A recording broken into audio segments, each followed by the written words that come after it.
Okay, so I'm just going to check for the audio, okay? There we go.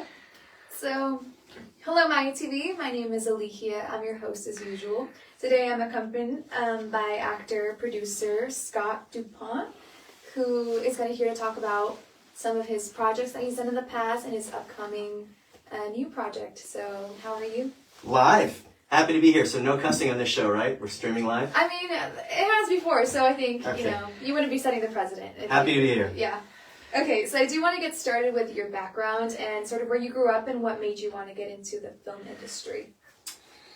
Kind of a long story. I didn't get into it till my mid-30s. So didn't really do theater, didn't do anything as a kid, and kind of a transition point in my life. I was going back to graduate school. I saw this little ad for, hey, you want to make some money doing commercials? I was in Orlando, Florida at the time. And I saw very quickly from my acting instructors at that school in Orlando, Florida, that in Central Florida, which is a huge commercial market, it's not necessarily the big film or television market, that a lot of people were making a living in front of the camera. So I was pretty good at it. I booked a few commercials, some corporate videos, and 30 years plus later, here I am. Mm-hmm. Well, at what point did you decide to move to LA to start doing more film-oriented stuff? It was October 2008. It was kind of the trifecta, because I was actually really happy in Central Florida. Mm-hmm. I was working all the time. I had networked with so many production companies and studios, and it was great. But October 2008, we had 3 hurricanes that swept through Central Florida. Literally, like my street was closed down for over a week, with trees and power lines down. The Great Recession, which slowed production down. The hurricanes also, there was no more production insurance, so things weren't allowed to film. And then the icing on the cake was that the film and television incentives for the entire state of Florida, unfortunately, were pulled. Within a week or two after that, my agent, the Link agency, went out of business. So I'm like, I got to move to LA full time. Yeah. So you were an actor for a long time, right? Long time. And then, but you also started producing. So can you tell us that shift there? So 2 or 3 years into my, call it acting career, I was acting, making a little bit of money. Mm-hmm. I quickly became a frustrated actor. So I didn't want to leave my career to the casting gods, because you can be the best actor in the world. Like literally, you can beat out 50 other girls that look exactly like you. And at the end of the day, because being on the other side of the table now for years as a producer, I see what happens. You might not match up the chemistry with the lead man.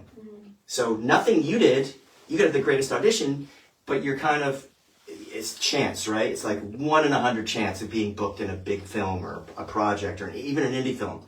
So I was like, hey, if I can go out and put my own project together, I can put myself in front of the camera. And that's what I did with my first feature film called The Bros. We produced that in 1999, and it's still out there. It just got picked up by Tubi 2 months ago, making money now, The Bros. That's incredible. Okay, so I do want to talk about sort of your new mantra, your new brand that you're having out. I see you wearing the tie for it. I don't know if the camera picks it up. Finance your movie. Finance your movie. Can you tell us about this sort of way of thinking that you have now? So I shifted from an actor to being an actor-producer, so I could control my own career. And just being out here so long, and I still have a lot of productions. I still have friends in Florida, Atlanta.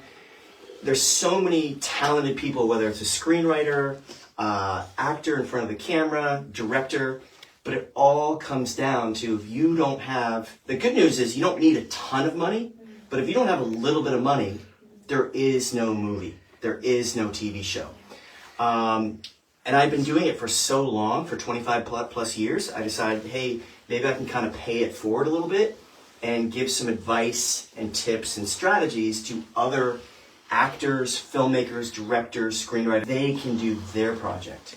And when I say a little bit of money, when I shot my first feature film back in 1998, to be taken seriously, you had to shoot on 35 millimeter Panavision cameras. I mean, just our film budget alone was close to $100,000 just on film stock. And then you you're transferring the tape stock and editing on an Avid. Now everything's digital. I mean, the cameras here, they're iPhones. I mean, there's no excuse if you have a couple $100,000 why you can't make a really good movie. Yeah. You just exposed us. You told them they're iPhones. They're great. They're iPhones. I've shot two of my last 5 movies that I was in front of the camera on. They were iPhones. Yeah. And they got distribution. Yeah, that's incredible. So going along with that, so what is the biggest challenge that filmmakers face today? Well, like I said, it's about the money. It's always about the money. Right? Yeah. So if you know a few strategies to get the money, you can do your own project, right?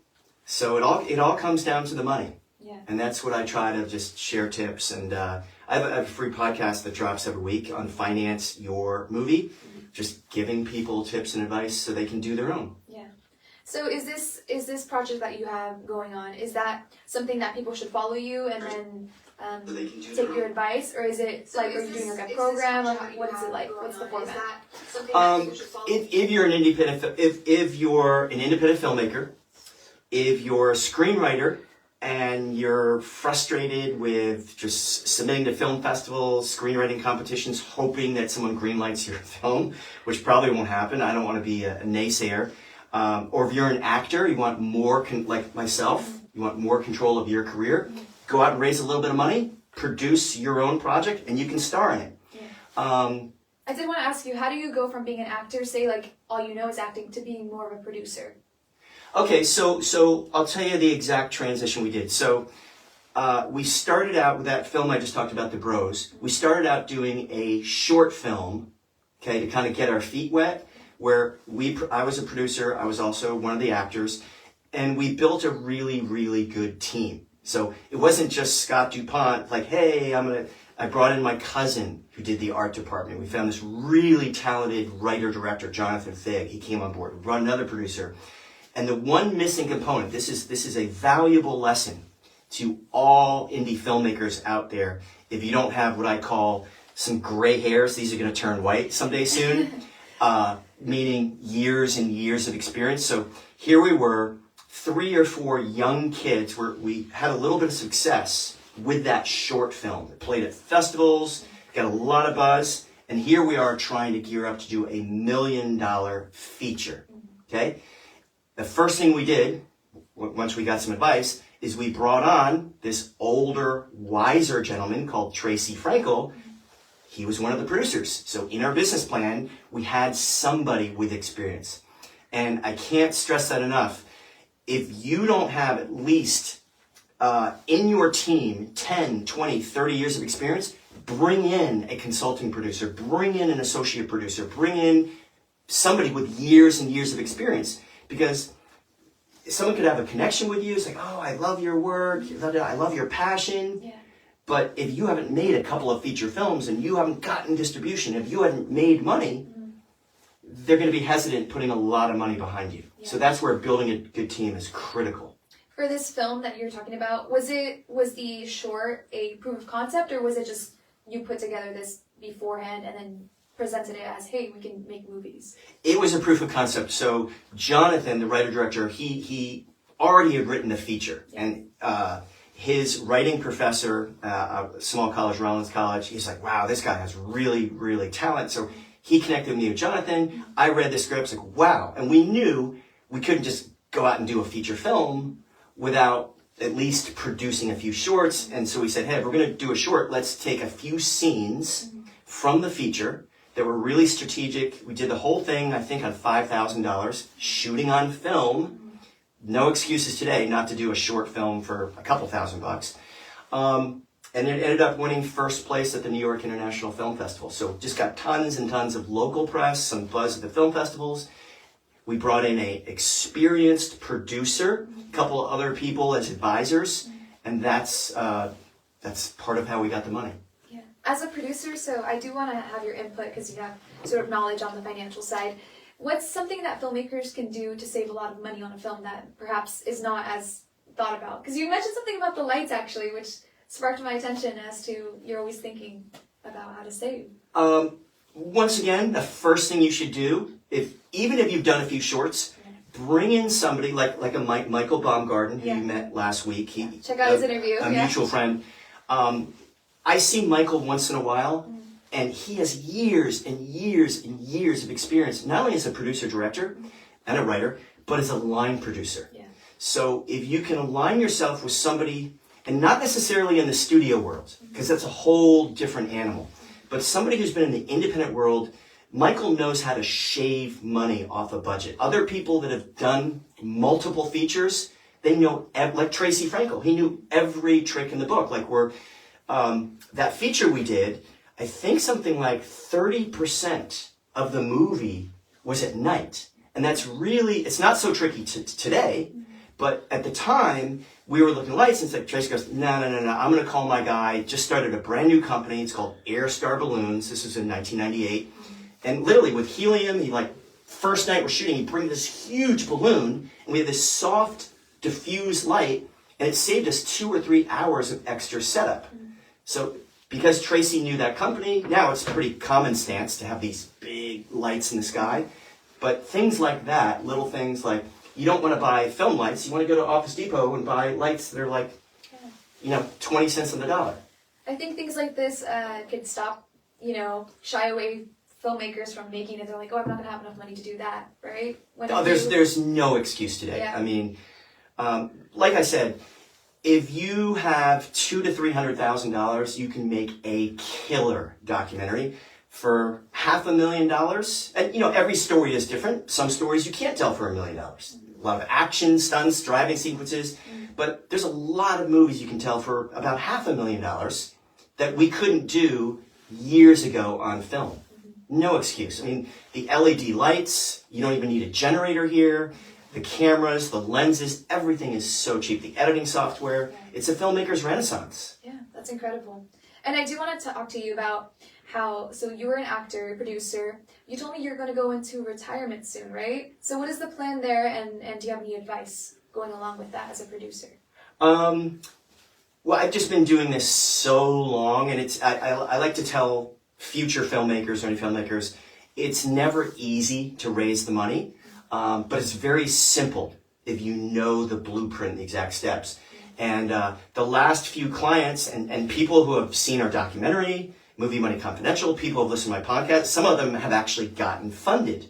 And that brings me more joy when somebody sends me an email or a text or calls me up and say, hey, I just got funded.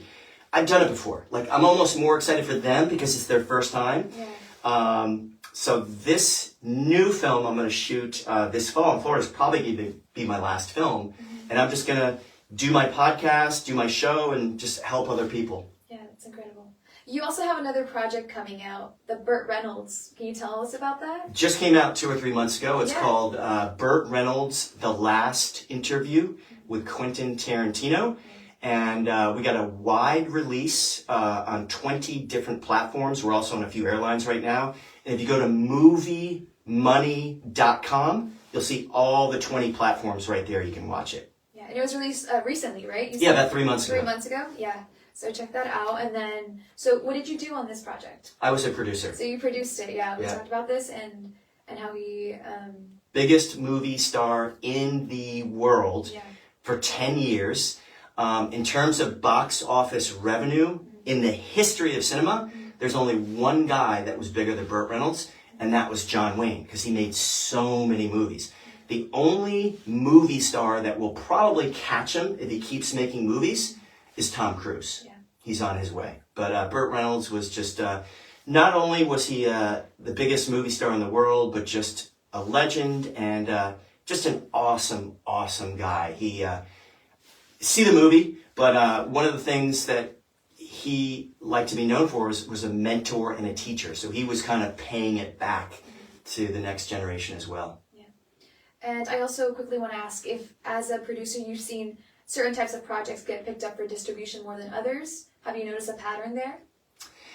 Yeah, so that's another thing. I talked about the filmmaker's renaissance, because you can make a movie today for 20 or 30 cents on the dollar. On the distribution side, there's unlimited streaming options.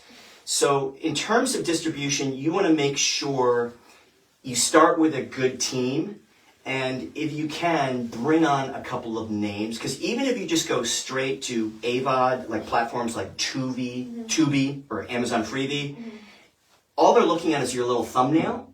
And you can have some really cool artwork, but it really, really helps with the thousands and thousands of other movies people are scanning if you have a couple of names. So be strategic when you get the money. And once again, having one or two veteran producers can help get the talent. And then also try to hook up with either a sales agent or a producer's rep or just a producer that's done the distribution game before, because otherwise, like, don't try to figure something out yourself for the first time. You know, save a lot of time and save a lot of energy. Surround yourself and network. We talked about networking earlier with people who've done it before. Whatever you want to do, follow someone who's done what you want to do before. That's really great because we need to learn from people that are much more experienced, right? You need to have at least one person there. So. I'm learning every day. Yeah. Every day I'm learning from people wiser and more experienced than me in certain things.